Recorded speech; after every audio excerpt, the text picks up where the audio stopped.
ज्यादा से पूछ रही बोलूं कि नहीं बोलूं? पता नहीं, शिवराज सिंह जी बोलने का अवार्ड दिया है मुझे, तो क्षेत्र के लोगों के सामने नहीं बोलती हूँ ज्यादा मैं। वॉल्यूम बढ़ा दे भाई, आवाज भोपाल नहीं दिल्ली तक जानी चाहिए। सबसे पहले मंच पे हमारे क्रांतिवीर पर हमारी पीढ़ी के लिए हमारे भगवान, जिनको मैं नमन करती हूँ, प्रणाम करती हूँ। और विश्व आदिवासी दिवस के साप्ताहिक कार्यक्रम में मैं तो बोलूँ 365 साल ही चलना चाहिए कार्यक्रम, चलना चाहिए कि नहीं? इस अवसर पे मेरे आदिवासी भाइयों बहनों को ढेर सारी बधाइयाँ, शुभकामनाएं। और साथ ही दूर दराज से आए हमारे जाबाज साथी, अच्छे वक्ता, क्योंकि विधायक हूँ, विधानसभा के भीतर तमाम बोलने वाले विद्वानों को सुना है, किंतु इतनी कम उम्र में समाज के ऊपर इतनी अच्छी बातें, इतनी अच्छी सोच, इतना अच्छे विचार रख के और फिर गांव-गांव जाके और देना, इससे बड़ी कोई संपत्ति नहीं हो सकती है। और इस संपत्ति को सजो के रखना है। आज के कार्यक्रम में हम इकट्ठा जरूर हुए हैं, नाचना गाना हमारी संस्कृति, ये सारी चीजें आप लेकर जाओ, किंतु इस विचार को जरूर ले जाना। विचार से बड़ी कोई क्रांति नहीं होती है। और ये क्रांति की शंखनाद हमारे युवाओं ने की, इस बात के लिए मैं आप सबको बधाई देती हूँ। भाइयों, मैं भी आपके तरह, आपके जैसी, ये जितने पगड़ी वाले कम दिख रहे हैं, मेरे माता पिता तो सब वही थे। उनके परिवार में जन्म लेकर आगे बढ़ी हूँ, पर एक ही काम उन्होंने मेरे लिए किया, जो धन दौलत दी है वो है शिक्षा। शिक्षा रूपी धन दौलत मुझे दी है, जिसकी बदौलत मैं आपके सामने बैठने की हिम्मत, बोलने की हिम्मत, चुनाव लड़ने की भी हिम्मत, ये हिम्मत सब में नहीं होती है। वो सारी चीजें मुझे शिक्षा की बदौलत आई है। और जब विधानसभा में भी बात आती है, कई लोगों को लगता है वास्तव में एक मछली पूरे तालाब को गंदा करती है, उसी परिभाषा में मैं भी आती हूँ, क्योंकि मैं भी विधायक हूँ। किंतु जिन जिन को लगता है कि झुमा सोलंकी ने क्या काम किया, जिस दिन से बनी है, विधानसभा के पोर्टल में जाकर देख ले और निकाल ले, और फिर बोलिए आप कि हाँ एक महिला है, पर है आदिवासी महिला, जो काम में विश्वास रखती है, बोलने में विश्वास नहीं रखती हूँ मैं। वो तो सरकार नहीं है भैया, नहीं तो अभी तक पता नहीं कितनों को हिला देती मैं। पहला काम, जैसे सर आपके बोल रहे थे, नहीं शिक्षा, क्योंकि मैं भी उस कमी को पहचानती हूँ और ये भी देखती हूँ कि हमारे बच्चे 5वीं 8वीं 10वीं के बाद ग्रेजुएशन करने वाले बहुत कम हैं। दोनों तहसीलों में ITI खुलवाए और फिर बनने भव्य बिल्डिंग बना। मैंने कहा अब देखती हूँ कितना क्या है, मैंने कहा कितने ट्रेनिंग लेने आ रहे हैं, तो पता चला एक भी नहीं है। वो मंदिर जैसा बना दिया बड़ा भवन, झिरनिया में देखे तो मारूगढ़ का वहीं से दिखता है, झिरनिया से, पर वहाँ पे ट्रेनिंग लेने वाला एक नहीं। मैंने सरकार से कहा साहब ये क्या है, भवन तो आपने दे दिया मुझे, जिस तरह से आपके अस्पताल होते हैं, शिक्षा के भवन होते हैं, उसमें पढ़ाने वाला टीचर नहीं है, बच्चे जा रहे हैं देख के वापस, जा रहे हैं देख के वापस। तो ये धर्रा जो सुधारना है, ये हमको आगे नहीं, ये पीछे वापस मोड़ने के लिए कर रहे हैं। ये क्या आप वैसे पेड़ों में रहो, वहीं जाके खेती करो, बकरियां चराओ, गाय भैंस चराओ, पर पढ़ो लिखो मत। ये व्यवस्था आपको देखना और सोचना पड़ेगी, जिसका हमको विरोध करना है। दोनों जगह कॉलेज शुरू हो गए। आदिवासी मंत्रण परिषद की जब सदस्य मुझे बनाया गया, बोला बताइए आप आदिवासी हो, अपने समाज के लिए क्या क्या बदलाव चाहते हैं। मैंने कहा पढ़ने के लिए बच्चों को व्यवस्था ऐसी जो आज की चाहिए। नीट की परीक्षा के लिए सीबीएसई पैटर्न चाहिए, नहीं कि मध्य प्रदेश का एमपी बोर्ड की पाठ्यक्रम जिससे 30% भी उसका पाठ्यक्रम उसमें शामिल नहीं होता है। वो हमारे बच्चों से कहते हैं कि ये इनसे फाइट करो, तो कैसे करेंगे वो। तो ये हमारा एकलव्य स्कूल जो कन्या परिसर के नाम से झिंझिया में था, उसको एकलव्य स्कूल जिसके सीबीएसई पैटर्न के आधार पे आज हमारे बच्चे 500 बेटियां और 250 लड़के इतने बच्चे पढ़ेंगे। तो पढ़ने के साथ साथ हमने कहा माहौल चाहिए। माहौल कैसा, जिस तरह से दूसरे बच्चे पढ़ते हैं सूट बूट में टाई में, उस तरह का चाहिए। और आज आप देखिए वहाँ जाएंगे तो एक बच्चा आपको राम राम या जय जोहार इस तरह के नहीं कहेंगे, हाय क्या हालचाल है। मैं जाती मुझसे क्या हालचाल है विधायक जी, ये मेरे से पूछते हैं वो। तब मुझे लगता है कि नहीं, मेरा प्रयास सफल हुआ। सरकार से फिर कहा कि झिंझिया मेरा पूरी तरह से बहुत ज्यादा पिछड़ा क्षेत्र है, मुझे भिकनगांव भी चाहिए, वहां भी कन्या परिसर शुरू करवा दिया है। दोनों जगह कॉलेज है। कहा कॉलेज का नाम टंटे मामा के नाम से होना चाहिए, ना कि हम और किसी के महापुरुषों के नाम से। जब वहाँ पारित हो गया तो फिर बाकी विधायकों ने कहा ये तुमने कैसा किया। मैंने कहा कि ये जादू की पुड़िया नहीं है, इसमें प्रयास करना होगा। और पहली प्राथमिकता में जैसे आप लोग कहते हैं कि ग्राम सभा सबसे महत्वपूर्ण है, वैसे इसकी भी प्रक्रिया है। मैंने कहा जिस दिन आप भी करवाना चाहेंगे उस दिन मैं आपके लिए तैयार हूँ। और एक स्वर में एक प्रस्ताव पारित कर लें, प्रक्रिया अपने आप हो जाएगी। और प्रक्रिया ये थी कि 89 ब्लॉक जहाँ हमारे ट्राइबल के बहुतायत में निवासी करते हैं, उनको जितने भी कॉलेज, जितने भी अस्पताल, जितने भी बस स्टैंड, जितने भी सार्वजनिक बड़े उपक्रम चलते हो, वहाँ हमारे जितने महापुरुष है टंट्या मामा के नाम से, बिरसा मुंडा के नाम से, रानी दुर्गावती जी के नाम से रखे जाए, ताकि उनसे हम लोग प्रेरणा लें। आज का जो कार्यक्रम हम प्रेरणा ले रहे हैं, इनसे क्या सीख के जा रहे हैं, उन्हीं के जो जीवन में उन्होंने जो तपस्या की है, मेहनत की है। आज हम एक फोन लगाते कि कहाँ लोकेशन, अरे भैया मजाल जी कहाँ तक आ गए, तो बोले यहाँ आ गए, सतवाड़ा आ गए यहाँ। उस समय उनकी स्थिति क्या होगी जब देश आजादी की लड़ाई लड़ रहा था और बिरसा मुंडा अपने बिहार झारखंड जो आज की तारीख में है, वहाँ जमींदारों ने हमारे आदिवासी भाइयों की सैकड़ों एकड़ जमीनें छीनते जा रहे हैं। और कमी वही थी कि पट्टा नहीं, पावती नहीं, कागज नहीं, हमको बस एक स्वर में हकाल दिया, चलो हटिए। आदिवासी बेचारे हट गए, किंतु उन्होंने बोला नहीं, वो भी आप लोगों की तरह 25 साल का युवा था। आज आप लोगों की छवि में मुझे वो सारे दृश्य दिखते हैं, ऐसा लगता हमारे पूर्वजों ने कहा है, ये जो चक्री भैया ने बोला ना, घट्टी घूमती उसी के पहिया जैसी इन्होंने अपनाया।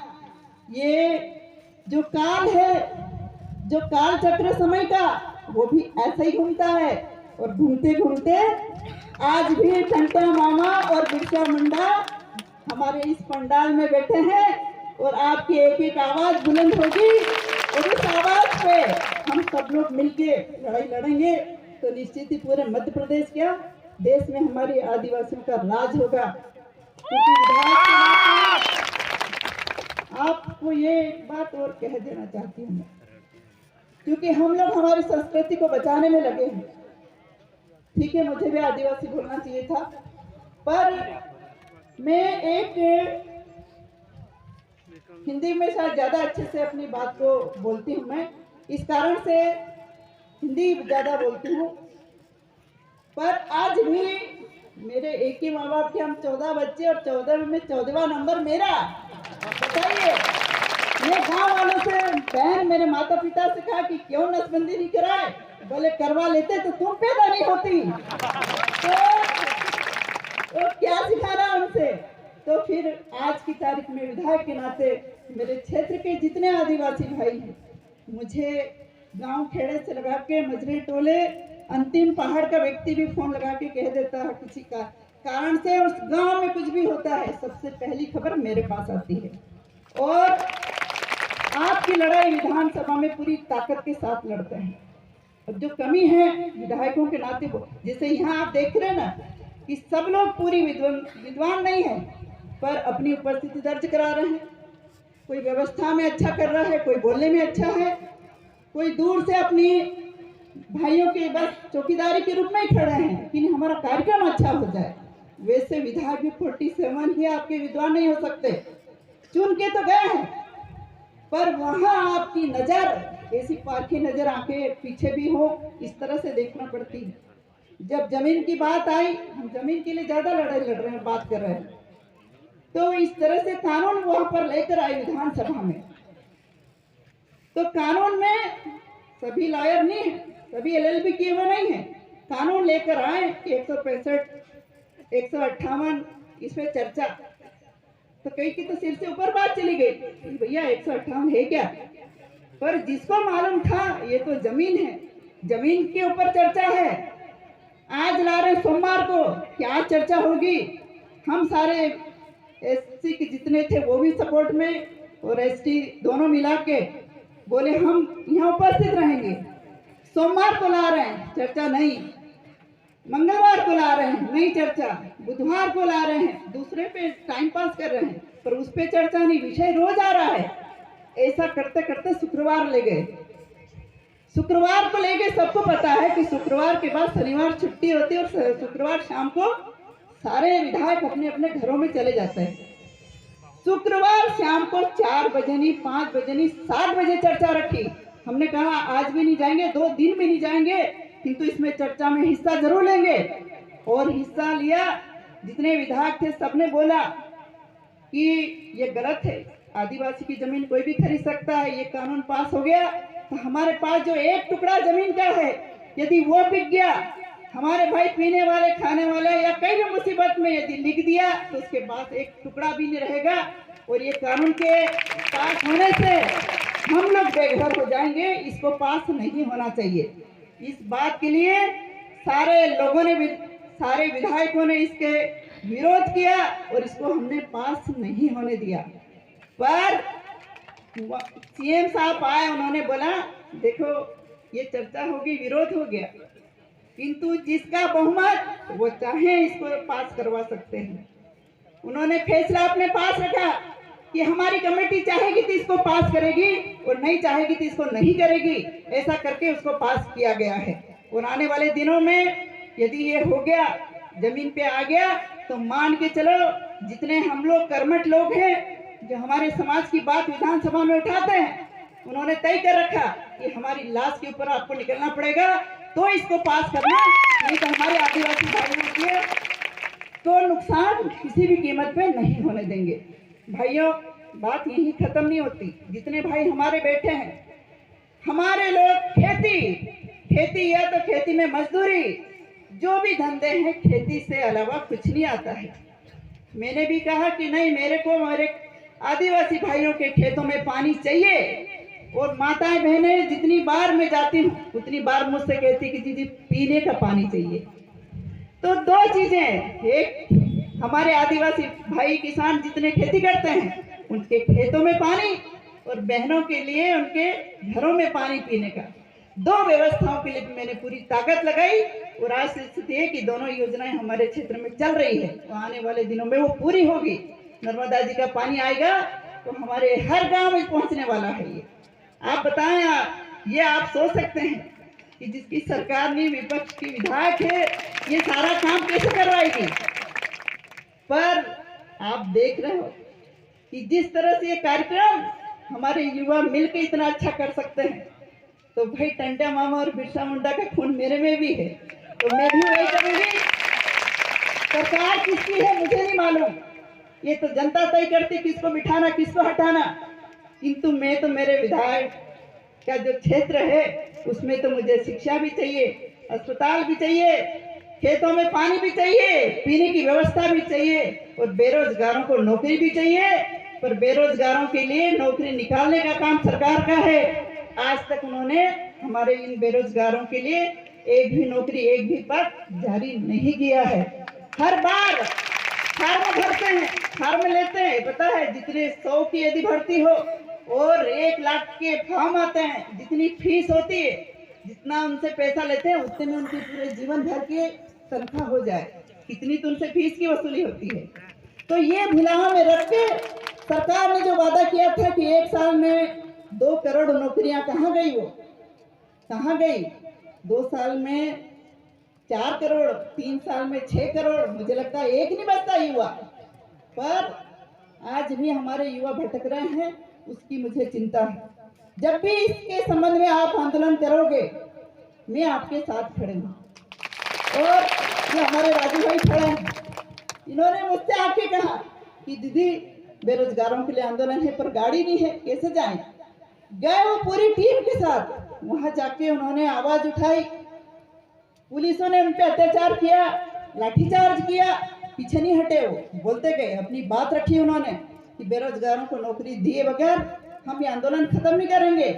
और ये पूरे आंदोलन को सफल बना के आए।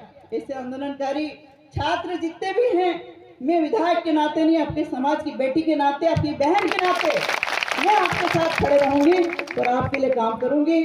और आने वाले दिनों में जिस तरह से ये साप्ताहिक कार्यक्रम हुए हैं, हमको हर दिन कहीं न कहीं, मैं तो हर दिन हर गांव में पहुंचती हूँ, आप भी जहाँ भी जाएं, ये मिशन पीछे नहीं होना चाहिए, ये लगातार होना चाहिए, ताकि हमारा व्यक्ति जागरूक हो और हमारे हकों की लड़ाई नहीं, उसको पूर्ण रूप से साबित भी करे। नहीं तो सिर्फ चिल्लाने नारे लगाने से काम नहीं होने वाला, उसको पूरी तरह से साबित करना होगा। साबित करने का मतलब है हमारा राज, हमारी धरती, हमारा राज, तो जाके हम लोग ये सब कर पाएंगे, नहीं तो नहीं होगा। ये तो दबाने के लिए तमाम कोशिशें हैं, तमाम कोशिशें ये हो रही कि जैसे अच्छे संगठन गांव खेड़े से लगा के मोहल्ले एक एक घरों से युवा आगे हैं, उनको किस तरह से दबाया जाए ये साजिश हो रही है। किंतु इसमें आपको पीछे नहीं होना है, आपके साथ पूरा समाज खड़ा है और आपके नेतृत्व में भी कार्यक्रम होता है, आप अकेले नहीं हैं। देखो आपकी आधी माताएं बहनें आपके कार्यक्रम में आई हैं, ये आपके सपोर्ट में आई हैं। तो मैं भी आपकी बहन के नाते आप सबके साथ में खड़ी रहूंगी और टंट्या मामा और बिरसा मुंडा को फिर से नमन करती हूँ, और साथ में बाबा साहेब को, जिन्होंने हमारे हकों की लड़ाई को पूरी ताकत के साथ संविधान बना के बहुत मजबूत किया है। किंतु यदि उनको बरकरार नहीं रखा तो उनका जो आखिरी शब्द थे बाबा साहब के कि मैं जीवित रहूं या नहीं रहूं, किंतु आपको जो ताकत दी है इसको आप कम नहीं करना, बढ़ाते जाना है। नहीं बढ़ा सकते हो तो इसको जितना स्थिर कर सकते हो उसे करो, ये उनके आदेश थे और वो हमको बरकरार रखना चाहिए। और बिरसा मुंडा युवा उस समय छोटी धोती और एक गले में उनका एक गमछा होता था और तीर कमान। गांधी जी ने देखा कि एक युवा की आवाज में लाखों लोग, हम तो ये हजारों में हैं, लाखों लोग सुनने के लिए कैसे आए हैं, वो भी सिर्फ एक कपड़ा। तो उन्होंने बोला इस कपड़े में ताकत है, तो उनसे शिक्षा ली, बिरसा मुंडा से शिक्षा ली और उन्होंने भी वही धोती, छोटी धोती पहनने लगे, सूट बूट छोड़ के और धोती पहनने लगे। तो हम लोग तो जो प्रकृति पूजक हैं, हमारे से शिक्षा लेने वाला विश्व है। आप एक में छोटा सा उदाहरण देके बात खत्म करूंगी। हम लोग मूल मालिक हैं, आप सब बोल चुके हो, मैं दोहराना नहीं चाहती। यदि जिसने भी अपना घर बनाया है उसकी एक ईंट भी गिरती है तो सबसे ज्यादा तकलीफ किसको होती है? भाई राजू भाई ने घर बनाया है, इसका घर टूटे तो दुख किसको होगा? इसको ही होगा ना, कि हमारे को होगा? उसी को होगा। ये भारत देश को बनाने वाला आदिवासी है, यहाँ जितना नुकसान होता तकलीफ हम समाज वालों को होती है। जंगल काटने वाला आदिवासी नहीं है, जो काट के ले जाते हैं इल्जाम हमारे पे लगाते हैं। तो हम मूल मालिकों को तकलीफ होती है कि हमारी जमीनें हमसे छीन रही, जंगल हमारे से कट रहे, नदियां हमारी बर्बाद हो रही, बड़े बड़े बांध बना के हमको पलायन होके निकाला जा रहा है। तो ये तकलीफ हम सबको होती है और ये तकलीफ हम सब झेल रहे हैं और हम हमारे अधिकारों को लेंगे। इस मंच से एक विचार लेकर जाएं और मैं मेरी बात यही खत्म करती हूँ और एक जोरदार नारा लगाएं, टंट्या मामा की जय, टंट्या मामा की जय, बिरसा मुंडा की जय, बाबा साहेब अम्बेडकर की जय। बहुत बहुत धन्यवाद मेरी बात सुनी इसके लिए। और सबसे माफी चाहूंगी, कुछ ज्यादा बोल गई है। बोलने के लिए अवार्ड मिला, मैंने बोल दिया था पहले ही। बहुत बहुत धन्यवाद।